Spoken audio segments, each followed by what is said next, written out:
ससुराल की पुरानी रसोई। कहते हैं घर की बहू रसोई की रानी होती है। वैसे आजकल की ये बहुएं इंस्टाग्राम की क्वीन है, पर फिर भी रसोई उन्हें फर्स्ट क्लास ही चाहिए।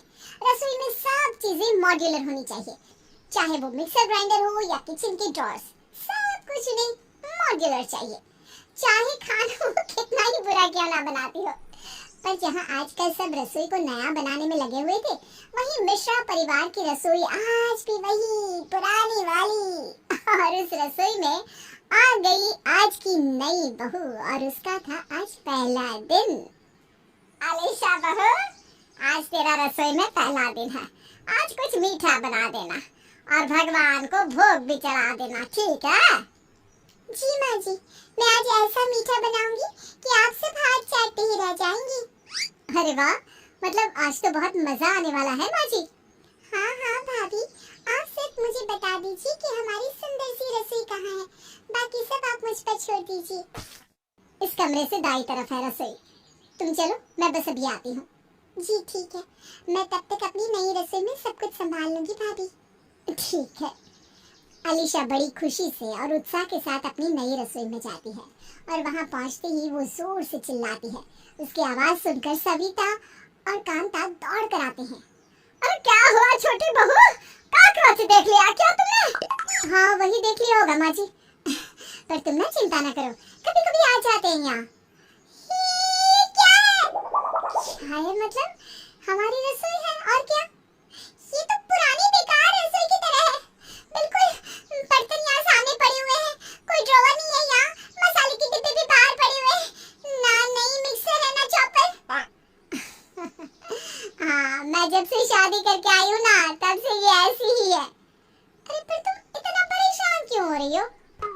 परेशान तो होंगी ना भाभी, मैंने क्या क्या सोचा था कि मैं अपनी रसोई में ये बनाऊंगी वो बनाऊंगी, कुकिंग के वीडियोस भी डालूंगी।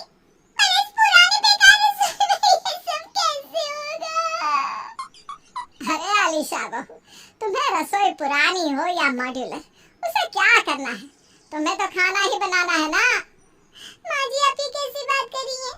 रसोई अच्छी होगी तभी तो खाना भी अच्छा बनेगा ना। आपको पता नहीं, आजकल सबका आसपास की वाइब से ही होता है। अरे सविता बहू, ये कौन सा मसाला है? हमारे पास है तो दे दे इसे, ये जो भी है। अरे माँ जी, ये कोई मसाले का नाम नहीं है, ये वाइब्स मतलब आसपास के माहौल की बात कर रही है। जैसे आसपास सब अच्छा बना हुआ होगा तो खाना भी अच्छा बनेगा, ऐसे कह रही है ये। अरे यार कैसी बात हुई? फिर तो अस्पताल से कोई ठीक होकर घर ही नहीं आएगा, क्योंकि वहाँ तो आसपास सब बीमार ही होते हैं ना।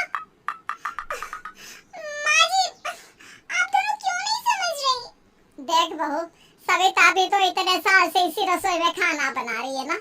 अब चल बहस मत कर, जल्दी से कुछ मीठा बना दे। माँ जी सुनिए तो। अलीशा की बात कांता और सविता दोनों टाल देते हैं और उसे रसोई में काम करने के लिए कहते हैं। पर अलीशा का मन तो मॉड्यूलर रसोई में ही अटका हुआ था। उसके दिमाग से ये बात जाने का नाम ही नहीं ले रही थी। रात को जब रमन और अनुज ऑफिस से आए, तब अलीशा ने फिर से वही बात निकालना शुरू कर दिया। सुनिए ना, मैं क्या कह रही थी कि क्यों ना हम रसोई घर को नया बनवा ले, जैसे आजकल चल रहा है ना मॉड्यूलर किचन। हे भगवान, तेरी सुई अभी तक वहीं अटकी हुई है। सुबह से मैं और सविता इसे समझा समझा कर थक गए, पर यह है कि समझ ही नहीं रही। क्या बात है अलीशा, किस बात को लेकर सुबह से बहस हो रही है तुम लोगों में? वो भैया, मैं बस कह रही थी कि अगर हम रसोई घर को मॉड्यूलर बनवा लेते तो बहुत अच्छा लगता। आजकल सबके घरों में ऐसे ही रसोई घर होते हैं, तो हम भी अगर ना। अलीशा, अभी अभी हमारी शादी में इतना सारा खर्चा किया है मैंने और भैया ने, और तुम फिर से मॉड्यूलर किचन बनवाने की बात कर रही हो? हाँ अलीशा, शादी में हमारा काफी खर्चा हो गया है, अब बजट नहीं है इतना कि रसोई घर पे खर्च करता है। जब फिर से बचत हो जाएगी तो हम तुम्हारी ख्वाहिश भी पूरी कर देंगे, ठीक है? तब तक क्या मुझे इस बेकार से पुरानी रसोई में खाना बनाना होगा? आप दोनों देखिए ना कुछ तो जरूर हो जाएगा। अलीशा, हो ही जाएगा, पर थोड़ा वक्त रुक तो जाओ, अभी बजट नहीं है। थोड़ा वक्त इसी रसोई से काम चला लो, वक्त आने पर हम मॉड्यूलर किचन भी बनवा लेंगे। अलीशा के जेठ और पति ने उसे अच्छे से समझाने की कोशिश की, पर अलीशा के सर पे तो मॉड्यूलर किचन का भूत सा सवार था। कमरे में जाने के बाद भी वो फिर से अपने पति से यही बात करने लगी। अब देखिए ना, मैं आपके लिए क्या लाई हूँ, आपका फेवरेट चीज केक। ये तो मेरे लिए लाई हो, ये ना मुझे बहुत पसंद है। मुझे पता है, और आपको पता है ये चीज केक मैं घर में भी बना सकती हूँ। अच्छा, तो बनाना मेरे लिए फिर एक अच्छा सा केक। हाँ हाँ जरूर, पर इसके पहले आपको एक काम करना पड़ेगा, इसके बाद ही मैं ये सब बना पाऊंगी। हाँ बताओ, क्या सामान चाहिए तुम्हें, बाजार से ले आऊंगा मैं। और कुछ नहीं, बस आप मेरे लिए किचन को मॉड्यूलर बनवा दीजिए, फिर मैं आपके लिए रोज चीज केक बनाऊंगी। हे भगवान, अलीशा तुम अभी तक उसी बात पे अटकी हुई हो, इसलिए तुम मुझे ये रिश्वत दे रही थी।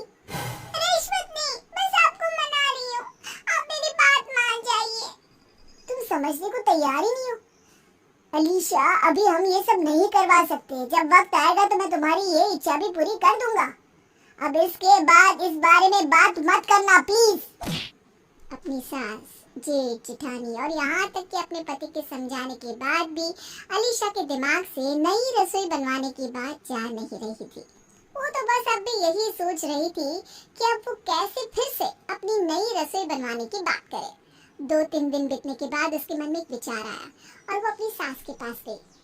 माँ जी, मैं सोच रही थी कि मैं आज अपने मायके चली जाऊँ, बहुत दिन हो गए ना, मम्मी पापा से मिली भी नहीं हूँ मैं। हाँ हाँ क्यों नहीं, चली जाओ मायके, तुम्हारा मन भी बहल जाएगा और तुम्हारे मम्मी पापा को भी अच्छा लगेगा। जी माँ जी। अलीशा अपनी सास से कह के अपने मायके जाती है, जहाँ उसके माता पिता उससे उसकी गृहस्थी के बारे में पूछते हैं। तो खुश तो है ना अलीशा अपने ससुराल में? अनुज एक बहुत अच्छा लड़का है, हमने देख परख के ही उसे तुम्हारे लिए चुना था, और यही नहीं उसका परिवार भी काफी अच्छा है। हाँ बेटा, तुम उस घर में बहुत खुश रहोगी। वो सब तो ठीक है पापा, सब लोग अच्छे हैं, अनुज भी अच्छे, मेरा ध्यान भी रखते, पर आपने लड़का पसंद करते वक्त उनका रसोई घर क्यों नहीं देखा था? क्या रसोई घर? उसमें क्या परेशानी है तुम्हें? वही तो परेशानी है पापा, इसलिए तो मैं आपके पास आई हूँ। अरे क्या परेशानी है तुम्हें रसोई से, बताओ मुझे। मुझे अपने नए ससुराल में पुरानी रसोई नहीं, बल्कि मॉड्यूलर रसोई चाहिए। क्या? अलीशा ने जब नई रसोई बनाने की बात अपने मम्मी पापा से की, तो वो भी इस बात को सुनकर परेशान हो गए, पर यहाँ भी अलीशा वही जिद लेकर बैठी थी। प्लीज पापा, आप मेरी ये ख्वाहिश पूरी कर दीजिए ना, मैं बस अपने नए ससुराल में नई रसोई बनवाने को तो कह रही हूँ। अलीशा तुम इसे बस कह रही हो, अभी अभी तुम्हारी शादी हुई है, इतना सारा खर्चा किया है हमने, तुमने इतने सारे कपड़े गहने सब कुछ अपनी पसंद का लिया, मैंने तुम्हें किसी चीज के लिए नहीं रोका, पर अब ये मॉड्यूलर किचन की जिद, ये सब क्या है अलीशा? पापा, मेरे ससुराल में रसोई बिल्कुल भी नए तरीके से नहीं बनी हुई है, मुझे एक नए जमाने का मॉड्यूलर किचन चाहिए। मैंने अपने ससुराल में इस बारे में बात की, लेकिन सबने ये कहकर मना कर दिया कि अभी बजट नहीं है। तो उनकी बात सही तो है ना बेटा, अभी अभी दोनों घरों में इतना खर्चा हो चुका है, और तुम हो कि फिर से इतने बड़े खर्चे की बात कर रही हो, उनका फैसला बिल्कुल सही है। माँ, आप ही कहिए ना पापा से, मुझे मॉड्यूलर किचन बनवा के दी। अलीशा, तुम बड़ी हो गई हो, तुम्हारा ऐसी जिद करना सही नहीं, अभी जब सब मना कर रहे हैं तो तुम्हें सबकी बात मान लेनी चाहिए ना बेटा। अभी इस वक्त ना मेरे पास पैसे हैं और ना ही तुम्हारे पति के पास, इसलिए थोड़ा समझदारी से काम लो, वक्त आने पर अनुज तुम्हारे लिए मॉड्यूलर किचन बनवा भी देगा, ठीक है?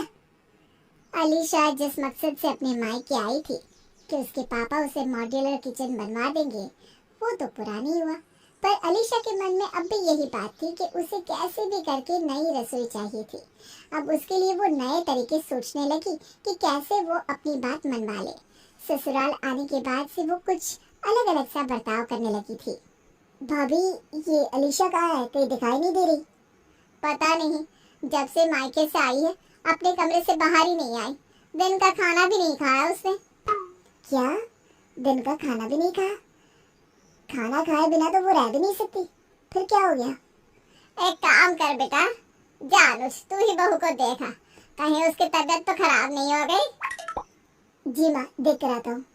अनुज अपने कमरे में अलीशा को देखने जाता है तो अपने बिस्तर पे चुपचाप सर नीचे करके वो बैठी हुई थी। अलीशा, क्या हुआ तुम्हें?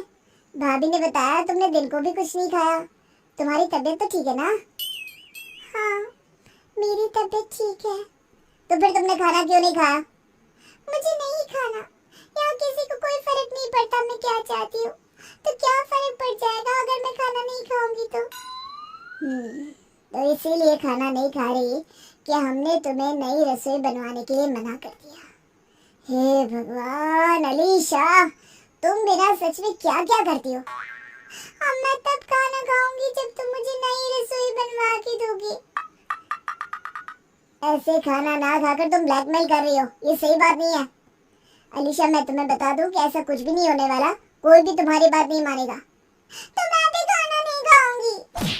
अनुज के बहुत समझाने पर भी अलीशा ने अपनी जिद नहीं छोड़ी।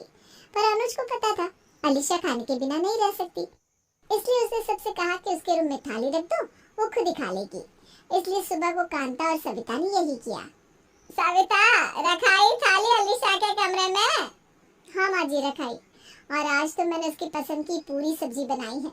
मुझे लगता है आज वो खुद को खाने से रोक नहीं पाएगी। हाँ, बेवजह की जिद लेकर बैठी है ये लड़की। पर अनुज ने कहा कि खुद ही खा लेगी खाना। हाँ, हम ना थोड़ी देर बाद उसे देख आएंगे। कांता और सविता कुछ देर बाद अलीशा के कमरे के बाहर चुपके से देखने जाते हैं, जहाँ अलीशा उंगलियां चाट कर खाना खा रही थी। उसे देखकर दोनों हंसने लगते हैं। अलीशा, और पूरी ले आओ तुम्हारे लिए। हाँ हाँ, ले आ। लगता है बहुत ज्यादा भूख लगी है अलीशा बहू को। नहीं नहीं, मैं वो बस यूं ही। चलिए माँ जी, अब इसका गुस्सा भी शांत हो गया है। अब तुम खाना खाकर बाहर आ जाना। हाँ, बाहर बहुत काम पड़ा है। अलीशा की ये चाल भी नाकाम हो गई थी, पर उसके दिमाग से नई रसोई का फितूर अब भी नहीं जा रहा था। वो कोई ना कोई तरकीब सोचने में लगी ही रहती, जिससे वो अपने ससुराल वालों को मॉड्यूलर किचन बनवाने के लिए मना ले। पर उसकी सारी तरकीबें किसी न किसी वजह से नाकाम जा रही थी। पर उसके खुराफाती दिमाग में अब भी कुछ पक रहा था। माँ जी, अब क्या हो गया तुझे? हाँ? बोल, अब क्या नया लाई है? कुछ नहीं माँ जी, मैं तो बस आपसे ये कहने आई थी कि आज मेरी सहेली रेशमा यहाँ मुझसे मिलने आने वाली है। अच्छा, ये तो अच्छी बात है। तुम उसके लिए कुछ अच्छा सा नाश्ता बना दो, ठीक है? ठीक है माँ जी। शाम को अलीशा की सहेली रेशमा उससे मिलने उसके ससुराल आती है। उसके आते ही अलीशा उसे आंख मारते हुए कुछ इशारा करती है। अरे तू आ गई रेशमा, कैसी है तू? कितने दिनों बाद मिले हैं। हाँ, शादी के बाद अब तुझे देख रही हूँ। जरा अपना ससुराल तो दिखा मुझे। हाँ हाँ, आज मैं तुझे हमारा घर दिखाती हूँ। हाँ चल। अलीशा रेशमा को सारा घर दिखाने के बाद रसोई में ले आती है और फिर से इशारा करती है। तुम्हारा ससुराल तो बहुत ही अच्छा है, लेकिन क्या रेशमा? यहाँ का किचन बहुत पुराना है। ना कोई ड्रॉर्स बने हुए हैं, ना माइक्रोवेव, ना ही अच्छा प्लेटफॉर्म बना हुआ है। तुम्हें नहीं लगता इसे बदलना चाहिए? ऐसे घर में कोई मेहमान आए और किचन देखे तो कितना खराब लगता होगा ना? हाँ, बात तो तुम सही कह रही हो रेशमा। आंटी जी, मैं तो कहती हूँ आपको अपनी रसोई नए तरीके से बनानी चाहिए। इससे आपकी शान भी बढ़ेगी और लोग कुछ बोल भी नहीं पाएंगे। कांता रेशमा और अलीशा की बात समझ गई और उसने रेशमा का मुंह बंद करने के लिए करारा जवाब देते हुए कहा, हाँ बेटा, सही कह रही हो तुम। न जाने वो कैसे लोग होते हैं जो दूसरों के घरों में जाकर दूसरों की गृहस्थी के बीच में बोलना शुरू कर देते हैं। हम तो ऐसा कभी ना करें। हम तो ना किसी के घर के बारे में कुछ कहते हैं और ना ही किसी और के घर वालों को। क्या सविता बहू, ठीक कहा ना मैंने? हाँ माँ जी, बिल्कुल सही कहा आपने। पर आज के लोग ना बड़े बेशर्म हैं। उन्हें दूसरों की गृहस्थी में और घरों में आग लगाना बहुत पसंद होता है। रेशमा शर्मिंदा हो जाती है सविता और कांता की बातें सुनकर और वहाँ से जल्दी जल्दी निकल जाने की तैयारी करती है। हाँ हाँ, सही है। अच्छा अलीशा, मैं चलती हूँ, मुझे ना एक जरूरी काम याद आ गया है। अरे पर रुक तो सही। नहीं, मैं चलती हूँ। अरे यार, ये प्लान भी फेल हो गया। अब तो कुछ बड़ा ही करना पड़ेगा। अलीशा के आज तक के सारे प्लान्स फेल हो गए थे। अब तो उसने सोचा कि वो कुछ ऐसा करेगी जिससे सबको उसकी बात माननी ही पड़ेगी। उसने रसोई के फर्श पर और दीवारों पर तेल के धब्बे और सब्जी के दाग कर दिए। अब सबको जाकर कहती हूँ कि ये रसोई साबुन के पानी से भी साफ नहीं हो रही, देखो कितनी गंदी हो गई है, और ये साबुन का पानी भी ले जाती हूँ सबूत के तौर पर। अलीशा साबुन से भरा हुआ बर्तन ले ही जा रही थी कि उसी साबुन के पानी के गिरने से वो खुद फिसल गई और बेहोश हो गई। और जब उसकी आंख खुली तब मेरा सर, मैं यहाँ कैसे पहुँच गई? तुम गिर गई थी रसोई में और बेहोश हो गई थी, इसी वजह से तुम्हारे पैर पर फ्रैक्चर हुआ है। अब तुम 1 महीने तक चल नहीं सकती, समझी? क्या 1 महीना? हाँ, यहीं रहना होगा बिस्तर पर। बनाती रहो नए नए प्लान्स नई रसोई बनाने के लिए। नहीं, मैं अभी कभी मॉड्यूलर किचन की बात नहीं करूंगी, सच में। सच ही कहा है किसी ने, लोगों को गिरने के बाद ही अकल आती है। तू कहती तो हम तुझे पहले ही धक्का दे देते, जल्दी अकल आ जाती। सब लोग हंसने लगते हैं और अलीशा अपने टूटे पैर को देखकर रोने लगती।